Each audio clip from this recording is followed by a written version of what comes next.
Hey guys, welcome to this week's podcast episode. And I've got a Canadian entrepreneur coming out of Toronto, Scott Gabdullin. And he's got extensive experience and background in business marketing for big brand names such as TD Ameritrade, Marshalls, Toyota. And he's parlayed that into becoming an entrepreneur. He's going to talk about SEO, lead generation, marketing. And I'm really happy to have such a outstanding entrepreneur on my show. So Scott, welcome. Thank you. Thank you for having me on, and definitely look forward to sharing as much knowledge as possible with your audience. Yeah, I know you and me, we share a lot of common interests and experiences. So talk about how where you got started, and I'm excited to dive right into the show. Yeah, well, I took a little bit of a long journey to get to entrepreneurship and marketing, I guess. I started my career in engineering. So first generation minority immigrant, came to Canada and went to school for the highest paying career, which was engineering, according to Google. And that's where I went into. So started a career in engineering, worked for Advanced Micro Devices, kind of got disillusioned with the whole process of working for big companies and realizing that there's probably very little chance that I could build a business of my own in engineering industry unless I spend the next decade or 2 decades just working my way through the system. And so make a serious pivot and took a lot of beating along the way and kind of went into digital marketing. Started with web design, started to work with small businesses, got a job in the corporate world and agencies working with, like you said, TD Bank and all the big brands like that. Eventually building up to my own agency that I run now, as well as a portfolio of a number of small businesses that we own, either in partnerships or solely our own. Yeah, quite a very interesting story, and it sounds like you accumulated your wealth and into assets, into companies and businesses, and so talk about what's really interesting is business and equities. Kind of these are really great businesses because you have the multiple, and Yeah. a lot of people just kind of they don't understand that, and they just go to a traditional 9 to 5. But how to talk about kind of big overview, how to build a small business from scratch. You gotta really be into taking a beating. You gotta enjoy high levels of stress, and you won't have any ceiling, but you will definitely be missing any kind of a safety net, right? There is the bottom doesn't exist as well as the top. So I would say that's entrepreneurship in a nutshell for me. But if you are looking to get into small business, if you're looking to run something of your own, we start small businesses all the time. So I have a 3D printing company that I started in partnership 50-50 with someone else. We have health and wellness company, the same setup. We have bookkeeping business. And the best ways that I found in launching small businesses from scratch is actually to build a website less than 24 to 48 hours. Don't spend too much time on building something that looks amazing. You don't need to win awards with your website. You need something that tells potential customers what it is that you do, why you do it, and how you do it, and then start running ads. That works almost every single time. It starts to get a bit more complicated when you go into really, really expensive B2B niches. If you are into offering analytics services, data science, and you're competing with Accenture, IBM, it might be a little bit more difficult to stand out and compete. But if you're doing something like bookkeeping or lawn care and tree removal, those niches are perfect for ads. You run the ads, you get your first few leads, you do provide them with great customer service, you close them, you provide the actual, you fulfill the order, and then that just they take the profits, reinvest back into your marketing campaigns, and then over time invest into SEO, which is organic search, invest into social media. If you have for example, you run a podcast, invest into podcasting and start to build up a brand over time. That's how we like to do it, and that formula has worked for us, which is why we kind of gravitated towards more traditional as it's now called, boring businesses. But for us, they're not boring. We enjoy it. It's kind of taking the route that Cody Sanchez in a way took as well, if anyone follows her on YouTube. Yeah, I really love that. And what really strikes me is because a lot of people, when they hear about ads and, kind of like, for example, I know a lot of individuals, they had a, 9 to 5, and then they Yeah. ventured out to become entrepreneurs, and they actually leverage their contacts and built a brand and business. And if you know how to, run ads and kind of target and niche market, you can do very well, which is sounds like what you are doing. One thing what is really interesting is a lot of audience. They could be doctors, dentists. They own their private practice, and Yeah. kind of the doctor mentality is don't trust anybody, do it all yourself. And Okay. you talked about 50-50 partnership and Yeah. all of that. How do you protect yourself from bad business partners, people stealing from you, Yeah. kind of these things? Well, I think that there is no surefire way to ensure that that never happens. Um, we like to do our due diligence. We obviously like to make sure that everything is contractual and everything is put into on a paper.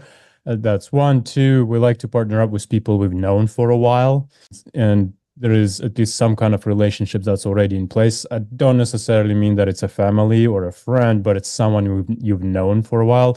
I have somebody I worked with 10 years ago, and we've kind of come together and formed a business. So things like that is what we go after. So in terms of kind of forming a partnership, I guess, yeah, contracts, relationships, making sure that they're good people. And the other part of it is making sure that they are responsible for something and you're responsible for the other half, right? So splitting those responsibilities, not stepping on each other's toes, is extremely important.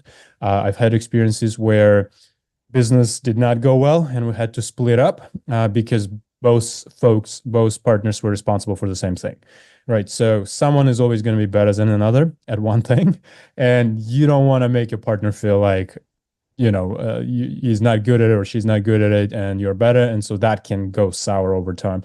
So, I mean, simple things like that, but just doing your due diligence is probably the first step. And then making sure that as a relationship progresses, both of you know your responsibilities as a business gets bigger. Both of you are going to be busy, just responsible for your own parts of that business.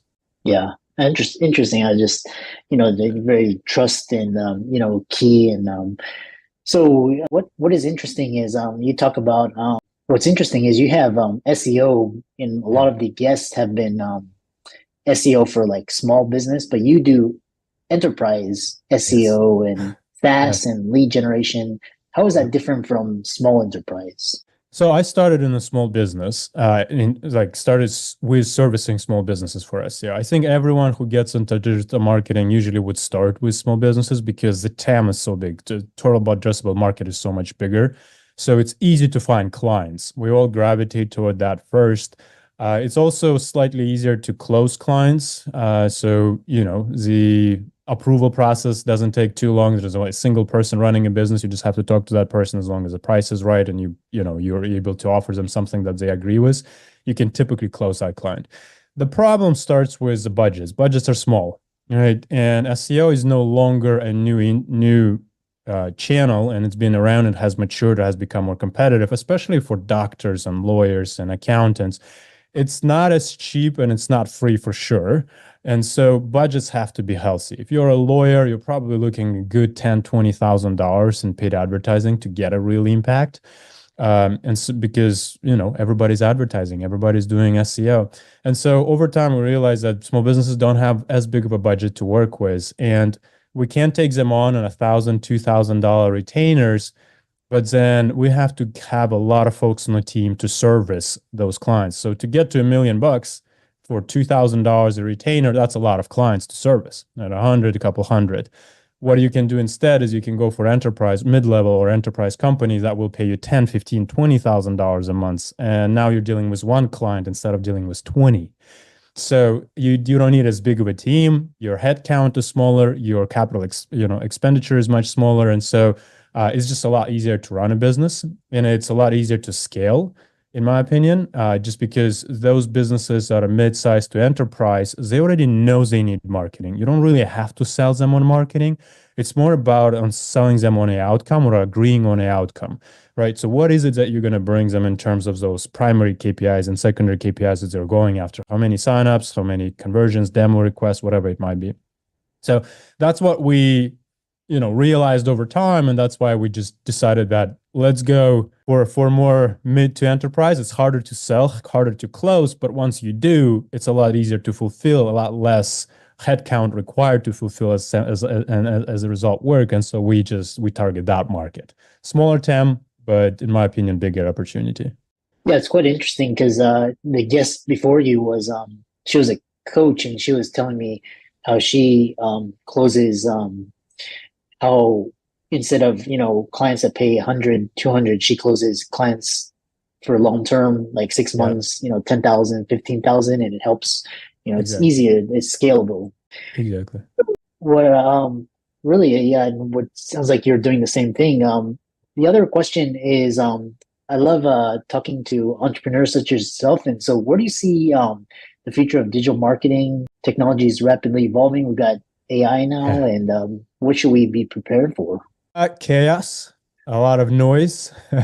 AI is going to bring a lot of noise. There's going to be obviously a lot of content created at scale. Quite a bit of that content is going to be just purely AI generated. So it's going to be hard to distinguish what's real, what's not. I think that authenticity is going to become key. So usually, if we think about history and the way technology works, the pendulum swings to the extremes. And when AI reaches a certain point of saturations, most of us will probably be searching for that authenticity. Like it's just human nature. When we get too much of something, we want the opposite. Whether it's politics or life or business, whatever it might be.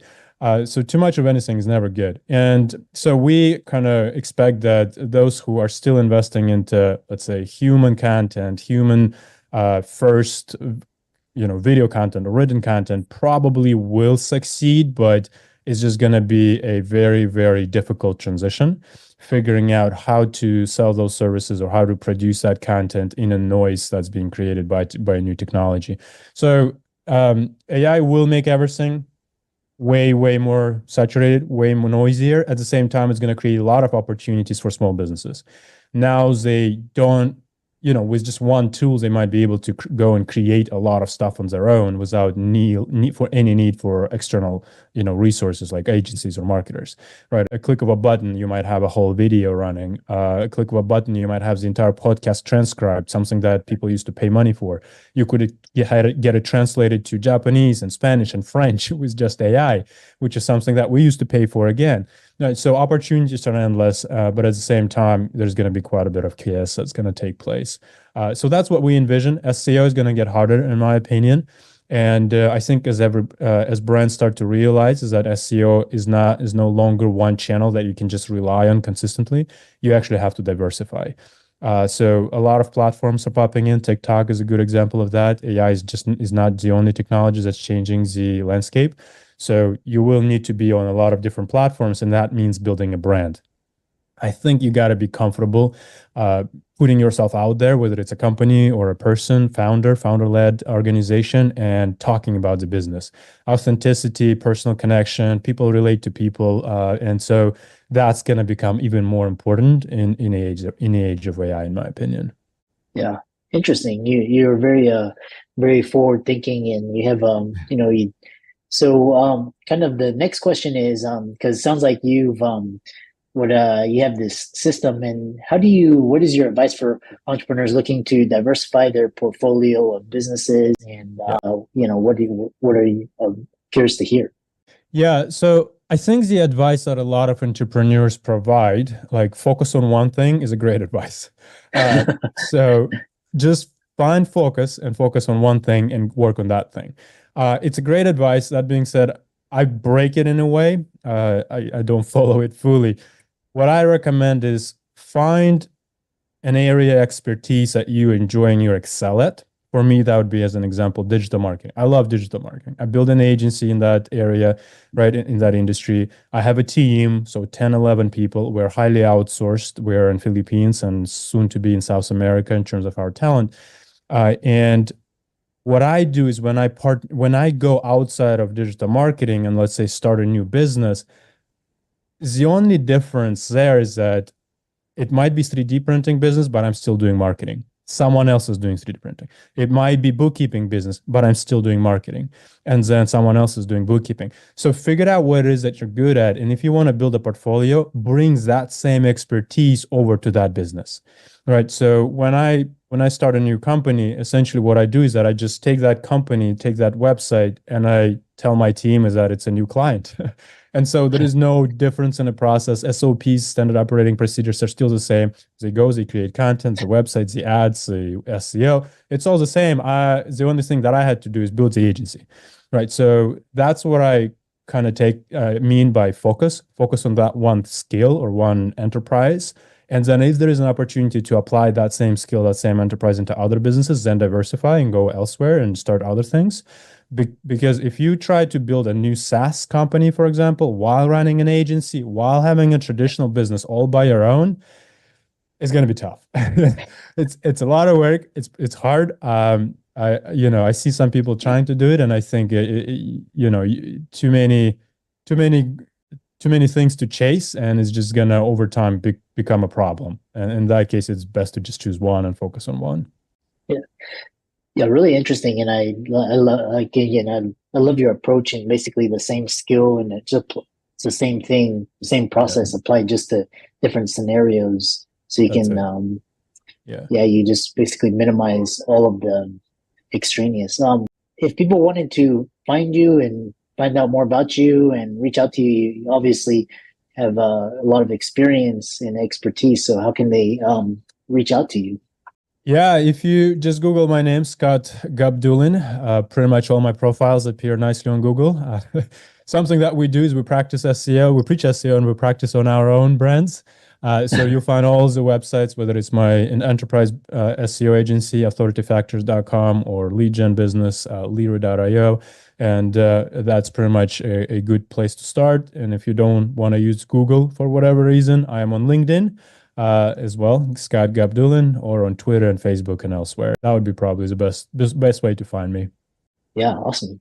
And I really enjoyed this. And for all the audience, be sure to give Scott's socials a like and follow, and check him out and work with him. And thanks so much for coming on. Thank you, Christopher, for having me. Enjoyed the conversation, and definitely hoping that your audience